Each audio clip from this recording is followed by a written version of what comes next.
As our living planet drifted on the sea of eternity, soon after the dawning of the 20th century, the winds of change began to blow. Events were to take place which would change the course of mankind forever. The atomic age had arrived.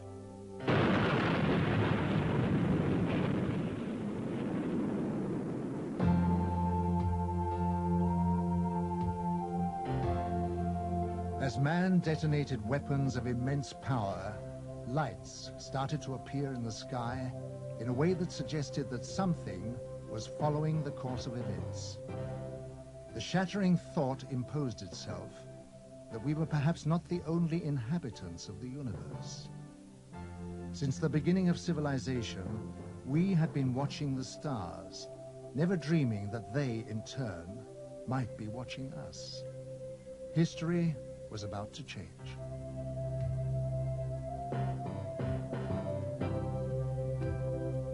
Because these lights appeared suddenly in the sky over Washington on July 20th, 1952, moving from the White House to the Capitol, hundreds of people witnessed the extraordinary event, and it left them stunned. The lights instantly jumped from one position to another. They were also observed by high military officials who knew what the lights were trying to say. The public had never seen anything like this, whereas the military had already a long history of involvement with these alien visitors, but had kept it from the public. An immediate emergency meeting was called to formulate a plan to divert public attention away from the occurrences. From that day on, it was decided to place the subject under the highest classification of security. Then came the first announcement to mislead the public made by Chief of Air Intelligence, Major General John Sanford. We can say that the recent sightings are in no way connected with any secret development by any agency of the United States. From that day on, the biggest secret of the century began. How did it all start?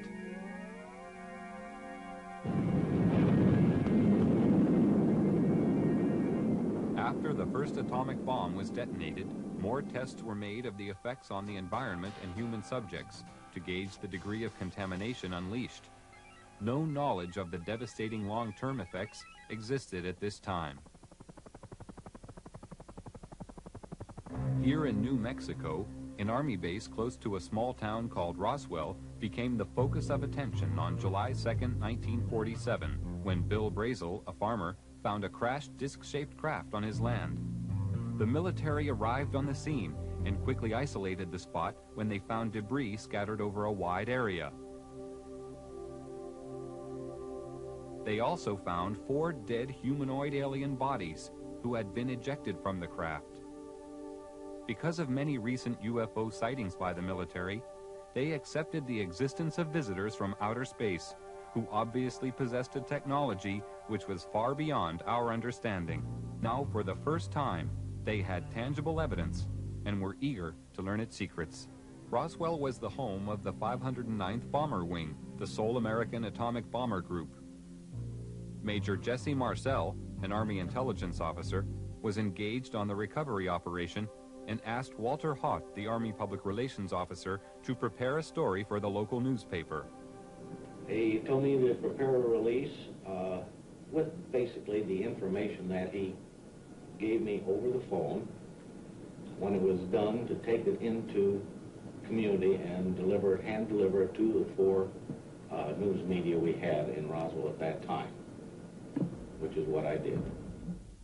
The story was published in the local paper.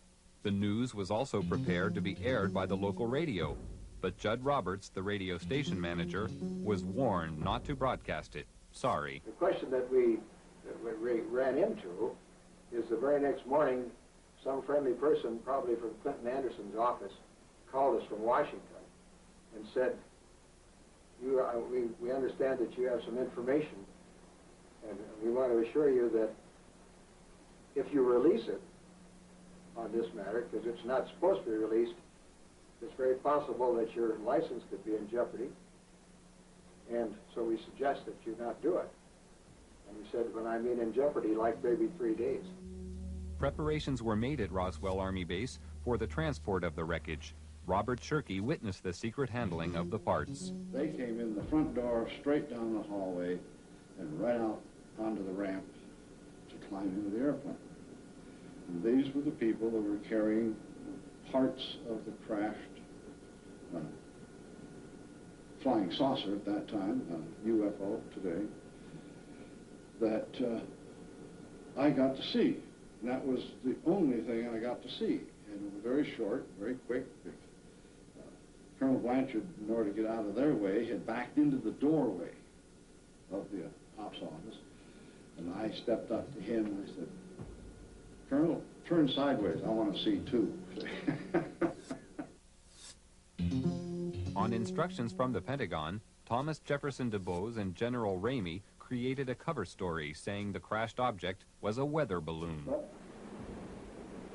we used that in order to assuage the curiosity of the press.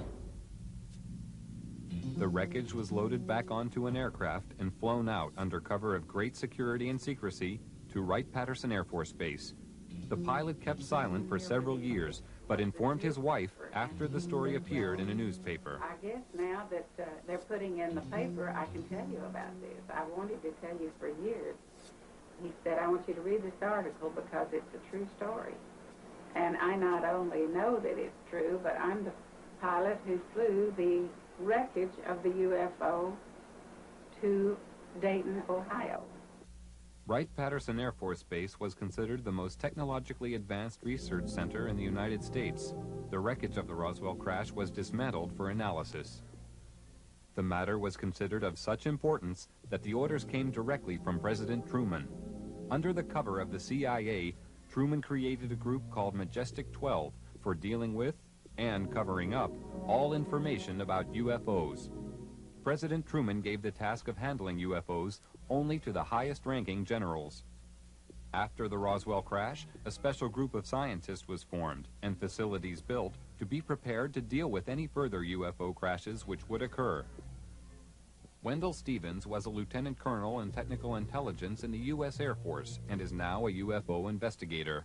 Now having an extraterrestrial vehicle and some bodies in their hands, didn't know when the next one would come down, where they came from, what they were going to do about it. There were a lot of unanswered questions. And the United States was in a turmoil at the time administratively because we were shifting from a war economy and a military-industrial command structure to a civilian structure. So the military was still dominant, and they wanted to keep control of this until they knew what was happening. So they created, and remember, General Marshall was our Secretary of State at the time. He was a four-star, a five-star general. These people selected certain representatives from the military-industrial complex that they controlled, generals and admirals and certain scientists that worked with the military and worked with industrial planning. These men were designated as a task force to take charge of any event that followed. And one did. Almost a year later, on the 25th of March of 1978, the next one came down, 1948, the next one did crash, and it came down under observation by radar, so that we knew where it landed at the time that it struck the ground, and a helicopter was over it in less than an hour. It reported what it observed, and the plan generated by these people from the military-industrial complex after the Rosswell crash was immediately put into place. All of the generals and admirals and advisors and scientists were contacted and ordered to proceed to a base in Colorado, where they were picked up and driven to the crash site. Now, all of these men have gone to the scene to see for themselves what an alien vehicle looks like, and they were going to advise General Marshall directly, who was controlling everything from remote positions to telephones, on how to proceed. And when an operation is that big, you can't cover everything up. We discovered that the owner of the property where the vehicle came down was arrested in his house with his family, and they were kept in the house for 4 days, not allowed to go outside or anything. All the roads in the area were blocked. All access was closed. People that lived close enough to know something about it were kept in their houses. Now, if it never happened, then this evidence wouldn't exist. But now we are finding solid evidence that something strange did happen and that these events actually took place. Then we found people who observed the recovery of the craft from a distance, that saw the task force moving across off roads over country to a secure military facility at Los Alamos. And with these leads, we were able to turn up other witnesses, all of whom had been sworn to secrecy by their superiors at the time they participated in these events. And only a few of them would talk to us, and only on condition that they not be identified because of their vulnerability. What happens in a case of violation of security oaths of this nature, they could lose all pay and allowances due or ever to become due. They could be imprisoned. They could be fined a lot of things that none of them could stand. Through Secretary of State General Marshall, the security of the UFO situation was intensified. A closer relationship developed between the military and Majestic 12. As time passed, the power of Majestic 12 grew stronger. Virgil Armstrong was an intelligence officer with the CIA and worked with highly classified assignments. He retired with the rank of major. I received documents which said that a UFO had landed in the middle of White Sands, New Mexico proving grounds, and that this object was inert, was under surveillance, and would be kept under surveillance until they could determine whether it was hostile or friendly. It later turned out that it was friendly in that the occupants were dead, and when we got aboard, there were 5 bodies. The bodies were diminutive in size, in other words, 3.5 feet. The largest one was just under 4 feet. 2 of them were obviously the commanding officers because 2 of them wore epaulets on their shoulders. Later turns out that they were all male. When we flew them back to Wright-Patterson, of course, the examination, physical examination, and the autopsy, of course, revealed that they were indeed all male. From descriptions given by several witnesses, the aliens have very large eyes, a small nose, and a small mouth. They are usually about 3 feet 6 inches in height and have no body hair. Now, consider, if you will, the position of the United States government at this time. They proudly thought of themselves as the most powerful nation on Earth, having recently produced the atomic bomb and won World War II with it. They had built a jet aircraft that exceeded the speed of sound in flight, or would, in October of '47. They had built bombers with intercontinental range that carried weapons of mass destruction. Now, imagine what it was like for these same leaders, all of whom had witnessed the panic of the Orson Welles broadcast in the War of the Worlds in 1938. Thousands of Americans panicked at a realistically presented invasion of Earth. But imagine their horror as they actually viewed the dead bodies of the real aliens. Imagine their shock as they tried to determine how these saucers were powered and could discover no part even remotely similar to components they were familiar with. No cylinders, no pistons, no propellers, no vacuum tubes. It's only when you fully understand the overwhelming helplessness the government was faced with in the summer of 1947 can you comprehend their perceived need for a total, thorough, and sweeping cover-up to include the use of deadly force.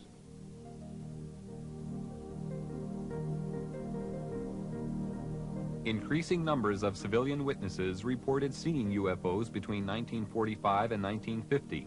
Among these, many reported personal contact with aliens who look exactly like us and had come in our best interest to guide us through our problems and warn us against taking the wrong direction. Many of our race already exist on your planet, living and working among you for the purpose of giving advice and guidance to a limited number of individuals with whom they make contact. The people contacted know we are among you, and have been chosen because of their awareness and understanding of the higher cosmic laws. Your society is not yet ready to be made aware of our presence, but as your evolution progresses, we will reveal ourselves. Your authorities persist in trying to entrap our kind with the purpose of obtaining knowledge for aggressive means. This cannot be permitted to occur, and is the main reason for our secrecy.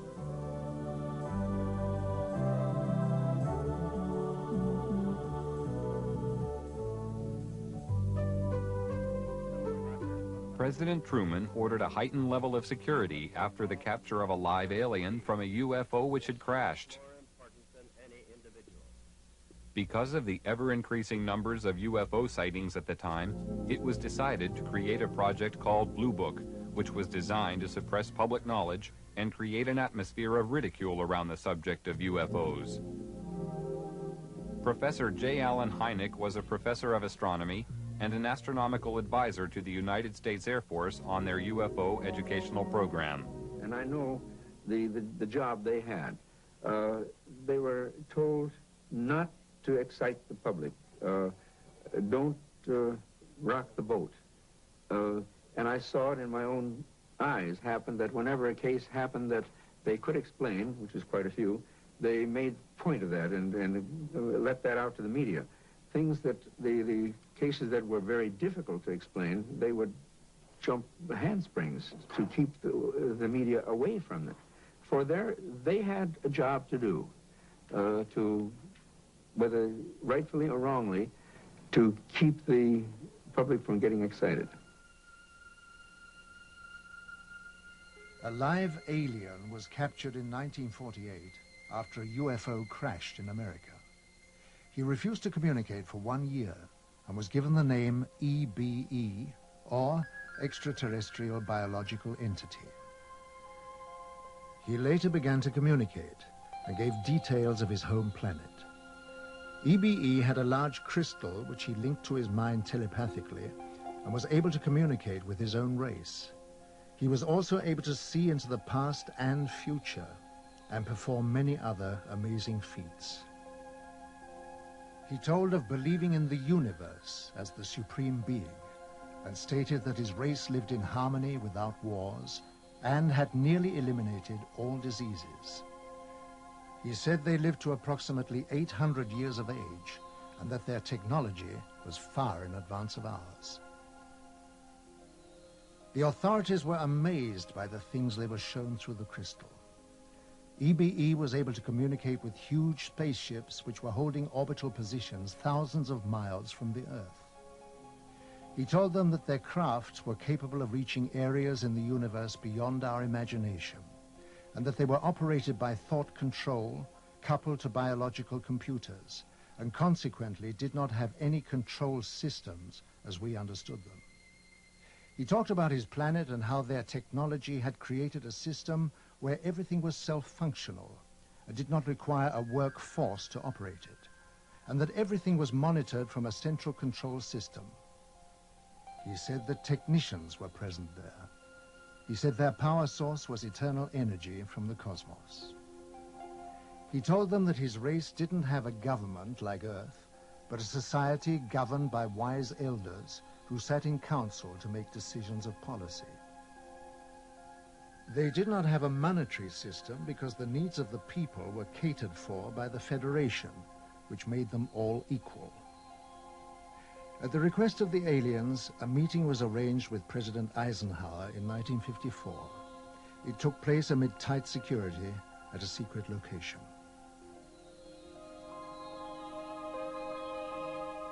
At this meeting, negotiations took place regarding the permitted presence of the aliens on Earth.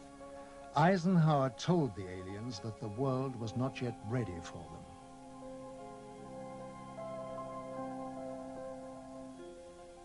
Eisenhower witnessed an alien demonstration of technology and power at Muroc Dry Lake, which is now called Edwards Air Force Base. I believe we made a deal, and the deal was that in exchange for super technology, super weapons technology, we would agree to ignore the abductions that were going on. He made it more military-oriented than, say, a civilian president would have. And it's this, I think, that has let his actions let the real power of the executive office slip through the hands of the president into MJ-12. The President of the United States does not have a high enough clearance to know the whole thing. And it's interesting to note that above top secret, there's 38 levels of clearances. Eisenhower's the last president to have a full briefing on the alien problem. There was a disdain of elected officials throughout the intelligence and military communities, and they just didn't like the elected officials. So every president since then has not had high enough clearance to know the whole problem. Now they know there's aliens, they know we've recovered saucers, and they know that we're trying to get technology. But there are certain other things which probably only about 25 people on the face of this earth know. When members of our race visited the Earth, we told you we had a technically and emotionally advanced order who had made the mistake of permitting our technology to stifle our emotional role. Through the course of time, we had become totally devoid of any emotional instinct and were unable to experience love, hope, or joy. The result of this was a race which had become totally mechanical and had lost the reason for existence. We need help, and we looked to the human race for help, because we realized that all the higher emotions were still alive on Earth. We requested the facilities and material biological assistance necessary to transfer the DNA to our race, to assist us in evolving again. The loss of our emotions was a gradual process which came about silently, without us being aware of it, until it was too late. We now realize that emotion is the greatest gift any creature can have, and without it, existence has no meaning. We need to feel the joy of love and beauty, and to be able to be happy or sad, or even cry and show affection to our own kind. To bring back the spirit of friendship and loving harmony to our world. It is rather problematic about talking or analyzing possible reasons for extraterrestrial visitors. What is the purpose? What are their intentions? If we speculate about the motives of extraterrestrials, we can only do it from a human point of view. However, we must really accept also the possibility that extraterrestrials are, from their mental makeup, from their psychological makeup, so different that motives cannot be compared. They may be completely unemotional in investigating human civilization.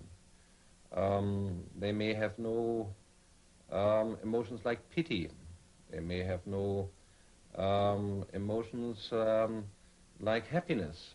So the speculation is difficult. When coming down to Earth, it ceases to be free space, with systems to monitor every move. I happened to see flying saucer on several occasions on the radar.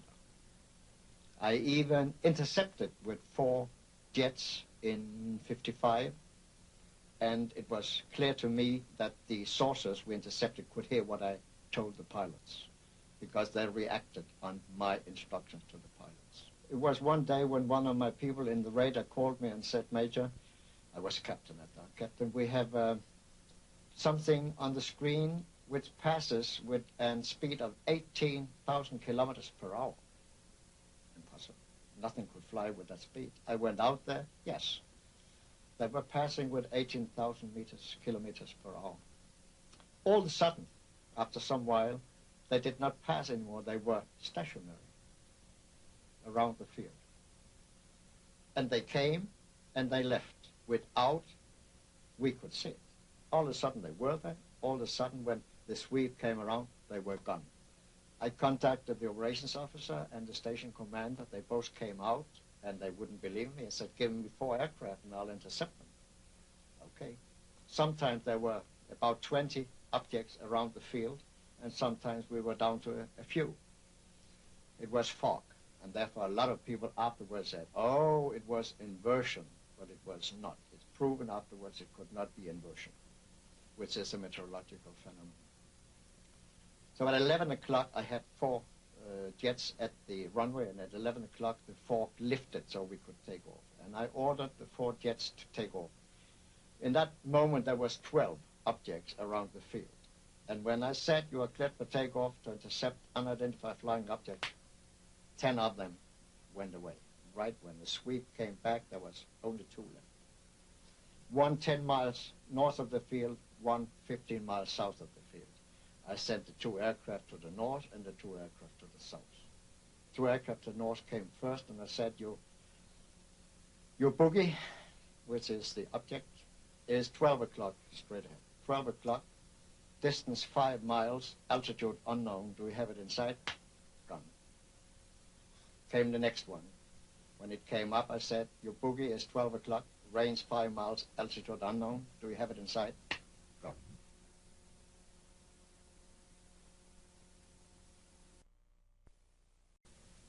Your boogie, which is the object, is 12 o'clock straight ahead. 12 o'clock, distance 5 miles, altitude unknown. Do we have it in sight?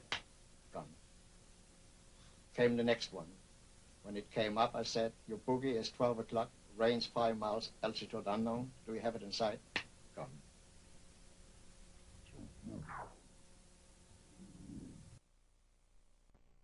Came the next one. When it came up, I said, your boogie is 12 o'clock, range...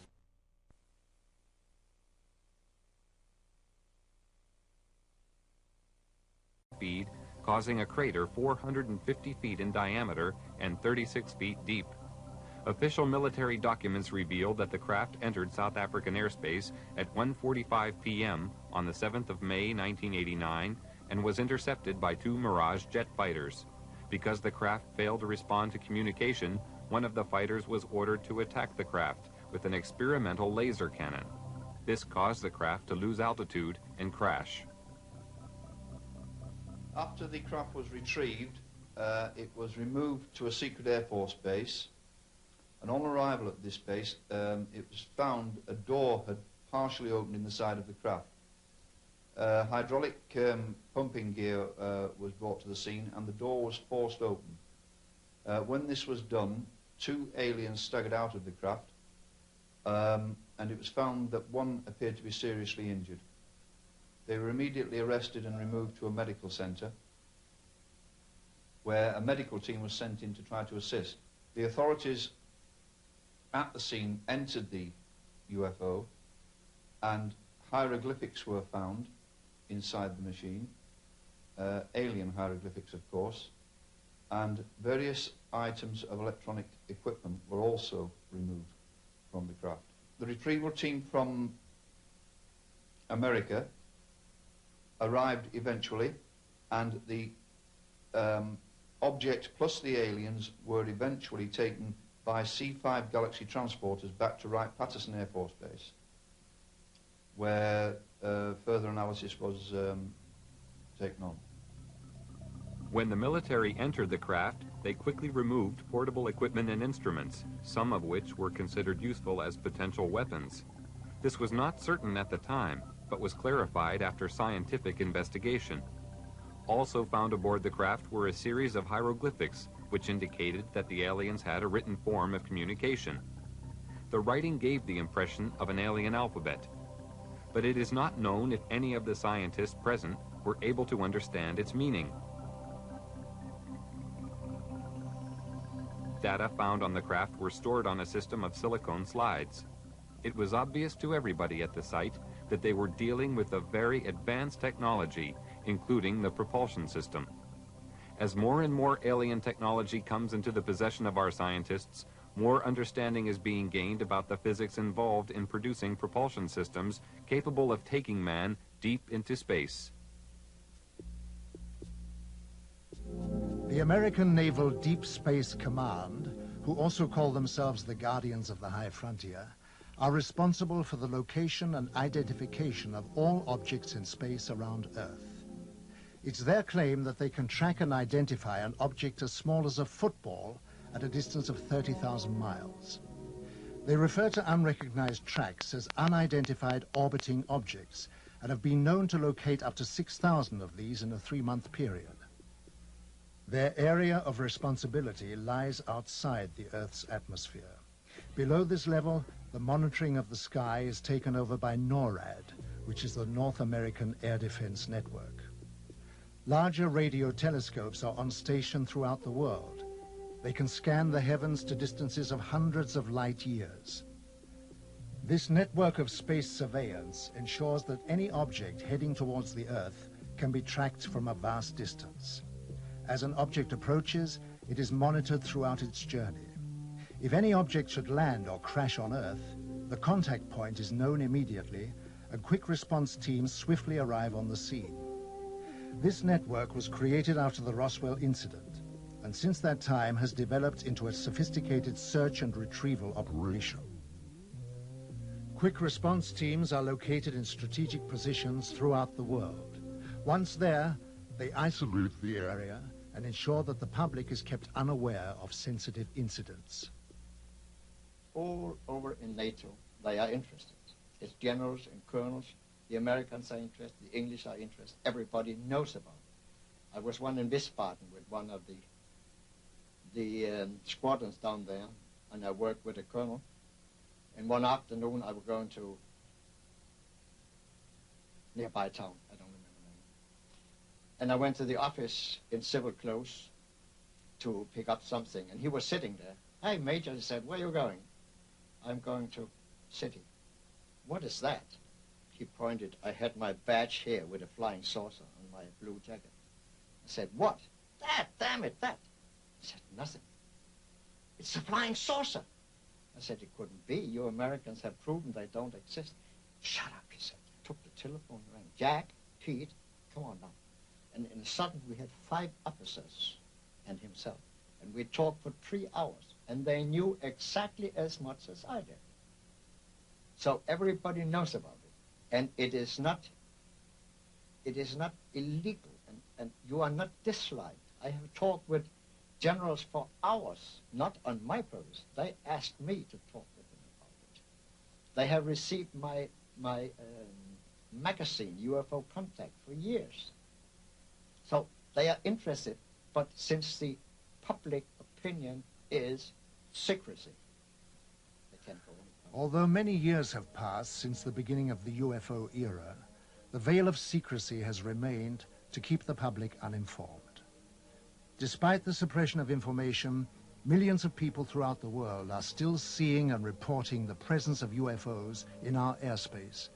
And many more millions are now firm believers in the presence of extraterrestrial flying machines. They know that UFOs exist.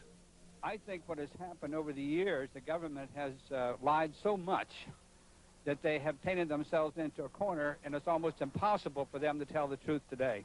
The biggest secret in the history of mankind, and the government is not going to let this out. There is no way to get anything out under the Freedom of Information Act. In Russia, the subject of UFOs is now out in the open. Marina Popovich is a retired Russian cosmonaut and fighter pilot. During her military career, she was twice awarded her country's highest military order, Hero of the Soviet Union. She is now one of Russia's leading UFO researchers. 10 years ago, people only made jokes about this subject. Now the attitude to UFOs is very positive.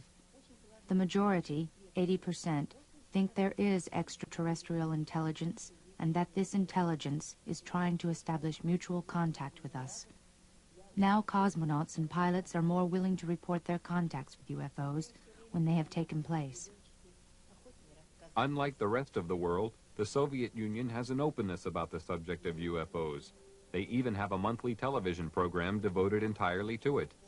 In the near future, university courses will also be available to study the subject.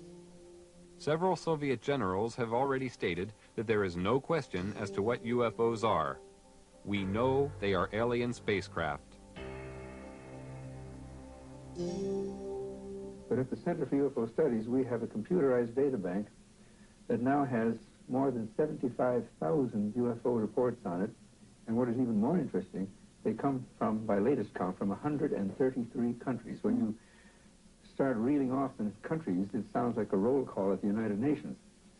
And even more interesting, and the just numbers themselves don't mean so much, but the thing that finally convinced me that we were not dealing with nonsense is basically the caliber of the witnesses.